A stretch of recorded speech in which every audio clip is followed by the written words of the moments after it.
नमस्कार दोस्तों, स्वागत है आपका हमारे चैनल राइज ऑफ जर्नी पर। अगर आप इस दिवाली अयोध्या आने का प्लान कर रहे हैं दीपोत्सव में शामिल होने के लिए, तो हमारी ये वीडियो आपके लिए बहुत ही ज़्यादा इन्फॉर्मेटिव होने वाली है। इस वीडियो के माध्यम से हम आपको बताएंगे एक दिन में संपूर्ण अयोध्या के दर्शन कैसे करें। इस वीडियो में हम जानेंगे अयोध्या आप कैसे पहुँच सकते हैं, अयोध्या आने के बाद आपको होटल और धर्मशाला कहां पर लेना चाहिए, एक दिन में कैसे आप अयोध्या के संपूर्ण दर्शन कर सकते हैं, और साथ ही दोस्तों आपको अपनी इस वीडियो में हम बताएंगे अयोध्या की इस यात्रा में आपका टोटल कितना खर्चा होगा। वीडियो बहुत ही ज़्यादा इन्फॉर्मेटिव होने वाला है, तो वीडियो को लास्ट तक ज़रूर देखिएगा। और अगर आप हमारे चैनल पर नए हैं तो हमें सब्सक्राइब करके सपोर्ट ज़रूर करिएगा।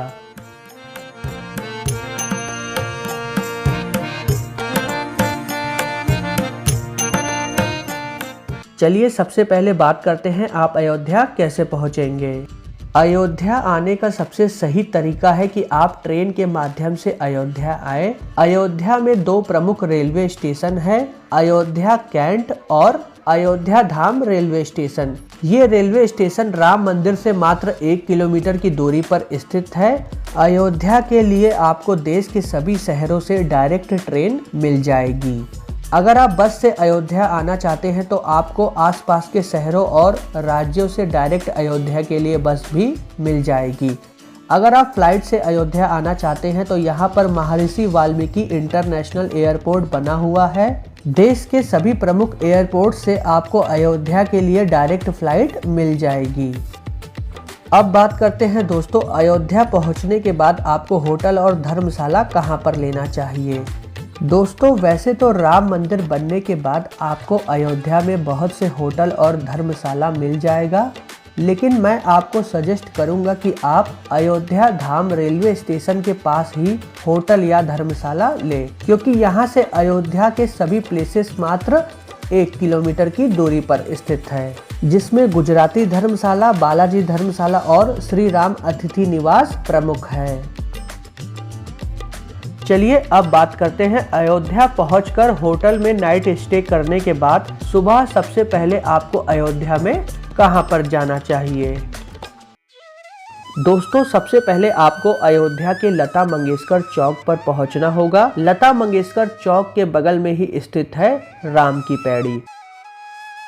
तो दोस्तों सबसे पहले आपको अयोध्या के राम की पैड़ी पर पहुंचना चाहिए। राम की पैड़ी अयोध्या रेलवे स्टेशन से मात्र 2 किलोमीटर की दूरी पर स्थित है और राम मंदिर से मात्र 1 किलोमीटर की दूरी पर।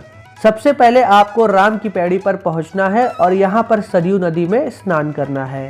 इस स्थान पर हर साल दिवाली पर लाखों की संख्या में दिए जलाए जाते हैं और दीपोत्सव मनाया जाता है। आज 28 अक्टूबर है। आज से 2 दिन के बाद यानी 31 अक्टूबर को यहाँ पर दीपोत्सव मनाया जाएगा, जहाँ पर लाखों की संख्या में श्रद्धालु भी इस दीपोत्सव को देखने आते हैं। सरयू नदी के बारे में कहा जाता है यहाँ पर राजा दशरथ और माता कौशल्या जी अपने चारों पुत्र भगवान राम, लक्ष्मण, भरत और शत्रुघ्न सभी को बचपन में स्नान कराने के लिए इसी स्थान पर लेकर आते थे। इसी वजह से यहाँ पर स्नान करने की महत्वता है। तो सभी श्रद्धालु अयोध्या आकर सबसे पहले सरयू नदी में स्नान करें।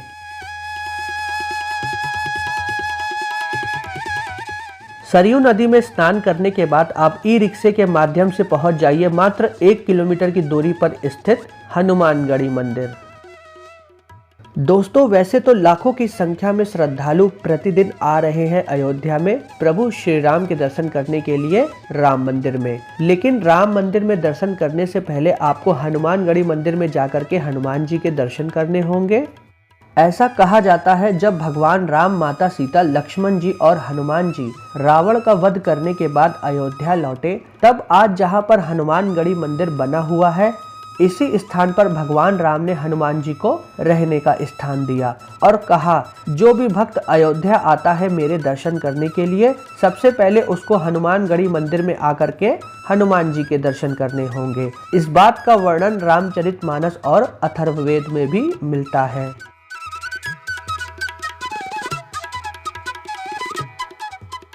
हनुमानगढ़ी मंदिर सुबह के 5 बजे से लेकर रात के 10 बजे तक भक्तों के लिए खुला रहता है। दोपहर को 12 बजे से लेकर 2 बजे तक बंद रहता है। अयोध्या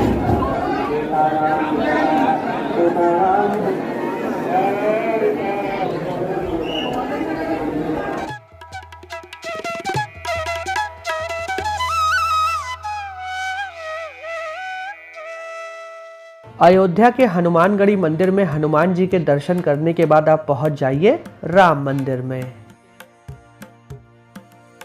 राम मंदिर में दर्शन करने के दो तरीके हैं, जिसमें पहला तरीका है नॉर्मल दर्शन, जहां पर आप लाइन में लगकर दर्शन कर सकते हैं। जय श्री राम। नॉर्मल डेज में आपको लाइन में लगकर मात्र 30 मिनट में रामलला के दर्शन हो जाएंगे। सैटरडे और संडे को अगर आप आते हैं दर्शन के लिए तो आपको 1.5 से 2 घंटे लग सकते हैं। दूसरा तरीका है दोस्तों वीआईपी दर्शन। इस दर्शन की बुकिंग आपको ऑनलाइन करनी होगी, जो कि फ्री ऑफ कॉस्ट होता है, लेकिन आपको 15 से 20 दिन पहले दर्शन की बुकिंग करनी होगी। वीआईपी दर्शन आपको मात्र 10 से 15 मिनट में हो जाएंगे।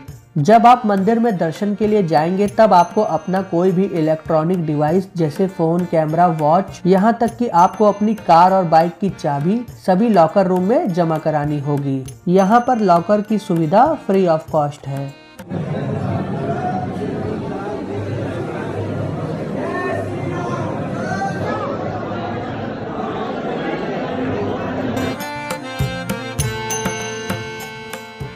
राम मंदिर में भगवान रामलला के दर्शन करने के बाद आपको जाना चाहिए अयोध्या के दशरथ महल में, जो कि राम मंदिर से वॉकिंग डिस्टेंस पर है।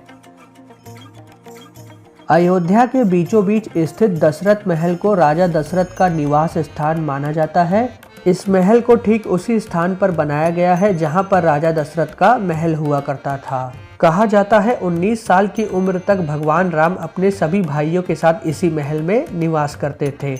यहाँ पर आपको भगवान राम, माता सीता और लक्ष्मण जी के दर्शन होंगे।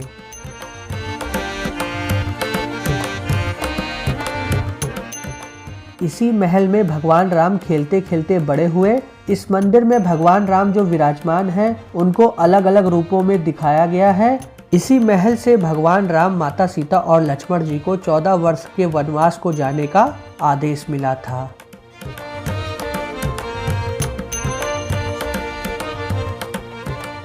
दशरथ महल में दर्शन करने के बाद आप पहुंच जाइए अयोध्या के कनक भवन में, जो कि दशरथ महल से 5 मिनट की वॉकिंग डिस्टेंस पर है। इस मंदिर की विशेषता है कि इसकी बनावट एक विशाल महल की तरह है। कनक भवन के बारे में कहा जाता है इसको महाराजा दशरथ जी ने रानी कैकेयी के कहने पर देवताओं के शिल्पकार विश्वकर्मा जी से बनवाया था। भगवान राम का माता सीता से विवाह के बाद जब माता सीता अयोध्या आई, तब राजा दशरथ की पत्नी माता कैकेयी ने राजा दशरथ से एक सुंदर सोने के समान भवन का निर्माण कराने को कहा। तब राजा दशरथ ने देवताओं के शिल्पकार विश्वकर्मा जी से इस सुंदर भवन का निर्माण करवाया। इसके बाद रानी कैकेयी ने ये महल माता सीता को मुंह दिखाई की रस्म में उपहार के रूप में दिया। यहाँ पर आपको माँ सीता के दर्शन होंगे। कनक भवन में माता सीता के दर्शन करने के बाद दोस्तों आप पहुंच जाइए अयोध्या के गुप्तार घाट पर। राम मंदिर से गुप्तार घाट की दूरी 10 किलोमीटर है, जहां पर आपको पहुंचने में 30 से 40 मिनट लगेंगे। गुप्तार घाट के बारे में कहा जाता है दोस्तों ये वही स्थान है जहां पर भगवान राम ने जल समाधि लेकर के बैकुंठ को गए थे। कहते हैं 14 वर्ष बाद जब भगवान राम अयोध्या लौटे, तब अयोध्या पर 11,000 वर्ष शासन करने के बाद भरत जी को अयोध्या का राजपाट सौंपकर भगवान राम इस घाट पर आए थे और सरयू नदी गौ माता का पूजन करने के बाद यहीं पर जल समाधि ले ली थी। यहाँ पर शाम को 6 बजे सरयू नदी के किनारे सरयू जी की आरती भी होती है, तो आप आरती में ज़रूर शामिल हो। दोस्तों ये अयोध्या का बहुत ही शांत और सुकून भरी जगह है, तो आप जब भी अयोध्या आते हैं रामलला के दर्शन करने के लिए तो अयोध्या के गुप्तार घाट में विजिट ज़रूर करें।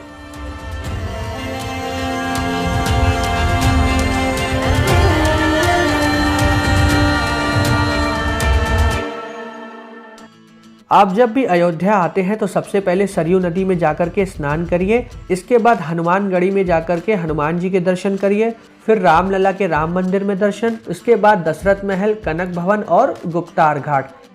इसके बाद दोस्तों जब शाम हो जाएगी फिर आप पहुंच जाइए अयोध्या की मार्केट में, जो कि हनुमानगढ़ी मंदिर के पास ही स्थित है। इस मार्केट का निर्माण कॉमन कोड के तहत किया गया है, जहां पर सभी बिल्डिंग्स का कलर एक जैसा है। ये मार्केट देखने में बहुत ही ज्यादा खूबसूरत लगती है। आप चाहे तो यहाँ से शॉपिंग भी कर सकते हैं। अब बात करते हैं दोस्तों अयोध्या की इस यात्रा में आपका टोटल कितना खर्चा होगा। अगर आप ट्रेन के माध्यम से अयोध्या आते हैं, अयोध्या में होटल या धर्मशाला लेकर रुकते हैं, तो आपका प्रति व्यक्ति मात्र 3000 रुपए का खर्चा आएगा। और अगर आप ग्रुप में अयोध्या आते हैं तो आपका मात्र 2000 रुपए खर्चा आएगा। आपको मेरा ये वीडियो कैसा लगा हमें कमेंट करके ज़रूर बताइएगा, और अगर वीडियो अच्छा लगा हो तो इस वीडियो को अपने दोस्तों के साथ शेयर ज़रूर करिएगा, जो कि दिवाली के मौके पर दीपोत्सव में शामिल होने के लिए अयोध्या आ रहे हैं। मिलते हैं आप सभी से किसी नई जगह पर किसी नए वीडियो के साथ। तब तक के लिए जय श्री राम।